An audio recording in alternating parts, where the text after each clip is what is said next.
పంజాబ్తో జరుగుతున్న మ్యాచ్లో ఢిల్లీ క్యాపిటల్స్ భారీ స్కోర్ చేసింది. నిర్ణీత 20 ఓవర్లలో 2 వికెట్ల నష్టానికి 264 పరుగులు చేసింది. ఈ సీజన్లో ఇదే అత్యధిక స్కోర్. ఓపెనర్ కేఎల్ రాహుల్ విధ్వంసం ముందు పంజాబ్ బౌలర్లు తేలిపోయారు. రాహుల్ 67 బంతుల్లో 16 ఫోర్లు 9 సిక్స్లతో 152 పరుగులు చేసి నాటౌట్గా నిలిచాడు. రాహుల్కు తోడుగా నితీష్ రాణా కూడా బ్యాట్ ఝులిపించాడు. రాణా 44 బంతుల్లో 11 ఫోర్లు 4 సిక్స్లతో 91 పరుగులు చేశాడు. 8 పరుగుల తేడాతో సెంచరీ చేసే అవకాశాన్ని మిస్ చేసుకున్నాడు. ఇక రాహుల్, నితీష్ రెండో వికెట్కు 97 బంతుల్లో 220 పరుగుల భాగస్వామ్యం నెలకొల్పారు. ఐపీఎల్లో ఏ వికెట్కైనా ఇది రెండో అత్యధిక భాగస్వామ్యం. ఈ ఇన్నింగ్స్తో ఐపీఎల్లో అత్యధిక స్కోర్ చేసిన భారత ప్లేయర్గా రాహుల్ రికార్డు సృష్టించాడు.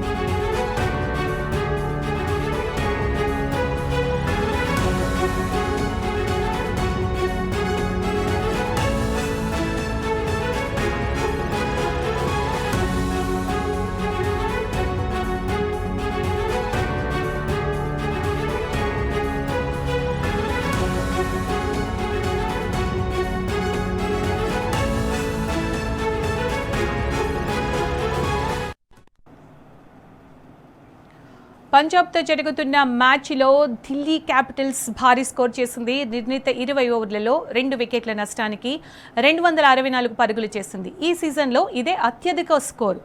ఓపెనర్ కేఎల్ రాహుల్ విధ్వంసం ముందు పంజాబ్ బౌలర్లు తేలిపోయారు.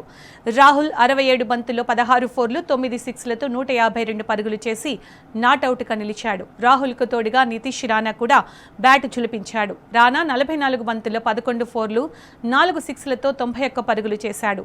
8 పరుగుల తేడాతో సెంచరీ చేసే అవకాశాన్ని మిస్ చేసుకున్నాడు. రాహుల్, నితీష్ రెండో వికెట్కు 95 బంతుల్లో 220 పరుగుల భాగస్వామ్యం నెలకొల్పారు. ఐపీఎల్లో ఏ వికెట్కైనా ఇది రెండో అత్యధిక భాగస్వామ్యం. ఈ ఇన్నింగ్స్తో ఐపీఎల్లో అత్యధిక స్కోర్ చేసిన భారత ప్లేయర్గా రాహుల్ రికార్డు సృష్టించాడు.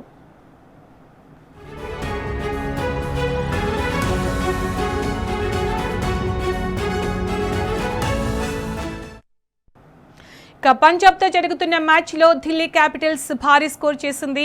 నిర్ణీత 20 ఓవర్లలో 2 వికెట్ల నష్టానికి 264 పరుగులు చేసింది. ఇక దీనికి సంబంధించిన పూర్తి సమాచారం అందించిన మా ప్రతినిధి రఘు ఫోన్ లైన్లో సిద్ధంగా ఉన్నారు. రఘు, ఈ ఐపీఎల్ సీజన్లో అత్యధిక స్కోర్ నమోదు చేసుకుని కేఎల్ రాహుల్ విధ్వంసం సృష్టించాడు కదా, అప్డేట్స్ ఏంటి దీనికి సంబంధించి?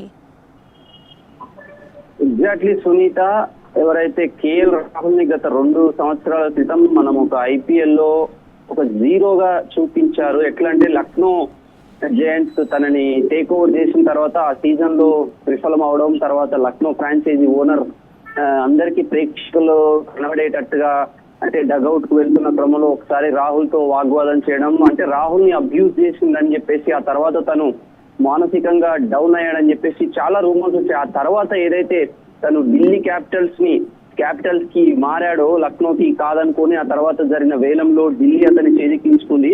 కేఎల్ రాహుల్ నిజం చెప్పాలంటే విరాట్ కోహ్లీ ఎంత టెక్నికల్ బ్యాట్స్మెనో కేఎల్ రాహుల్ కూడా అంతకు ఏమాత్రం తీసుకోని బ్యాట్స్మెన్, అందరికీ తెలుసు ఆ విషయం. అయితే ఈ సీజన్ లో రాహుల్ మరొక్కసారి ఏదైతే ఇండియన్ క్రికెట్ లో కూడా తను ఇండియన్ వన్డే టీమ్ లో మిడిల్ ఆర్డర్ లో సెటిల్ అయ్యి ఇండియా యొక్క వరుస విజయాల్లో చాలా కీలకమైన పాత్ర పోషిస్తున్నాడు. అదే టెంపోని, అదే ఫామ్ ని కంటిన్యూ చేస్తూ ఇవాళ రాహుల్ తన క్లాస్ కి యొక్క అగ్రెషన్ కూడా యాడ్ చేసి తన యొక్క క్లాస్ బ్యాటింగ్ తో పాటు ఎక్స్ప్లోజివ్ గా కూడా ఆడగలనని చెప్పేసి మరొకసారి చూపించాడు. సునీత, ఓవరాల్ గా T20 కెరియర్ లో అతనికి 8వ సెంచరీ. అద్భుతమైన ఆట తీరు మనం చూడాలి.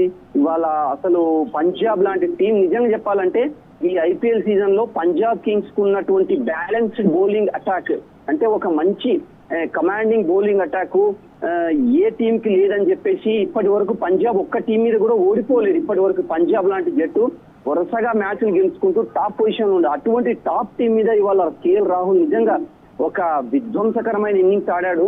ఓవరాల్ గా చూసుకుంటే తను మొత్తం ఐపీఎల్ చరిత్రలోనే ఇది 3వ highest score Sunitha. Chris Gayle and Brendon McCullum తర్వాత కేఎల్ రాహుల్ ఇవాళ 67 బంతులు 152 పరుగులు 226 పైగా స్ట్రైక్ రేట్ మెయింటైన్ చేశాడు కేఎల్ రాహుల్. తన యొక్క 9 సిక్సర్లు 16 బౌండరీలతో మొత్తం అరుణ్ జైట్లీ స్టేడియం, ఢిల్లీలోని అరుణ్ జైట్లీ స్టేడియాన్ని మొత్తం మూత మోగించాడు.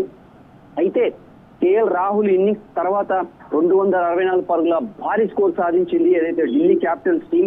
నిజం చెప్పాలంటే ఈ సీజన్ లో ఢిల్లీ క్యాపిటల్స్ తన యొక్క క్యాపబిలిటీస్ తగ్గట్టుగా ఇప్పటి వరకు అంచనాలు అందుకోలేదు. ఈ ఇన్నింగ్స్ తర్వాత చూడాలి ఇక ఎలా బౌలింగ్ ఎలా చేస్తారో. ఇప్పుడే మనం చూస్తున్నాం గ్రౌండ్ లో లుంగి ఎంగిడి క్యాచ్ అందుకునే క్రమంలో తనకి గ్రౌండ్ కి బలంగా తన తల నెత్తి గుద్దుకోవడంతో అంబులెన్స్ వచ్చి లుంగి ఎంగిడిని టేక్ ఓవర్ చేశారు. హోప్ఫుల్ గా చాలా మంది క్రికెట్ ఫ్యాన్స్ అందరూ కూడా ఆందోళన చెందుతున్నారు. సౌత్ ఆఫ్రికన్ పేసర్ కు ఎటువంటి అంటే థ్రెట్ లేవద్దు, ఎటువంటి హాని జరగకూడదు, తన గాయం నుంచి త్వరగా కోలుకోవాలని చెప్పేసి అందరూ అనుకుంటున్నారు. నిజం చెప్పాలంటే ఇది ఒక బిగ్ బ్లో అని చెప్పాలి ఢిల్లీ క్యాపిటల్స్ కి. ఎందుకంటే వాళ్ళు ఇప్పుడు 264 పరుగులని భారీ స్కోర్ కళ్ళ ముందు ఉంది, దాన్ని ప్రొటెక్ట్ చేసుకోవాలి. ఎందుకంటే పంజాబ్ లో బ్యాటింగ్ లైనప్ చాలా స్ట్రాంగ్ గా ఉంది. ఇప్పటి వరకు ఒక్క మ్యాచ్ కూడా ఓడిపోలేదు. అందరూ కూడా విధ్వంసకరమైన బ్యాట్స్మెన్స్ ఉన్నారు పంజాబ్ ని. కాకపోతే ఢిల్లీ క్యాపిటల్స్ బౌలింగ్ లో గనక మంచిగా వికెట్స్ పడగొడుతూ వాళ్ళని ప్రెషర్ లో నెక్కితే ఈజీగా ఈ మ్యాచ్ గెలిచే అవకాశాలు ఉన్నాయి సునీత. నితీష్ రాణా గురించి ఏం చెప్తారు రఘు? ఎగ్జాక్ట్లీ నితీష్ రాణా మనకు తెలుసు, ఇంతకు ముందు కేకేఆర్ తరపున తను ఎంతో క్వాలిటీ ప్లేయర్ గా అద్భుతమైన రాణించాడు. కానీ లాస్ట్ సీజన్ లో తను అంచనాలు తగ్గట్టుగా ఆడలేదు సునీత. మొత్తానికి ఈ ఇన్నింగ్స్ తోటి నితీష్ రాణా కూడా ఫామ్ లోకి వచ్చాడు. లాస్ట్ టైం జరిగిన ఇండియన్ డొమెస్టిక్ సీజన్ లో కూడా దేవదర్ ట్రోఫీ తర్వాత దులీప్ ట్రోఫీలో కూడా నితీష్ రాణా చక్కగా ఆడాడు. ఆ యొక్క ఫామ్ ని కంటిన్యూ చేస్తూ ఇవాళ 44 బాల్స్ లో 91 కొట్టాడు.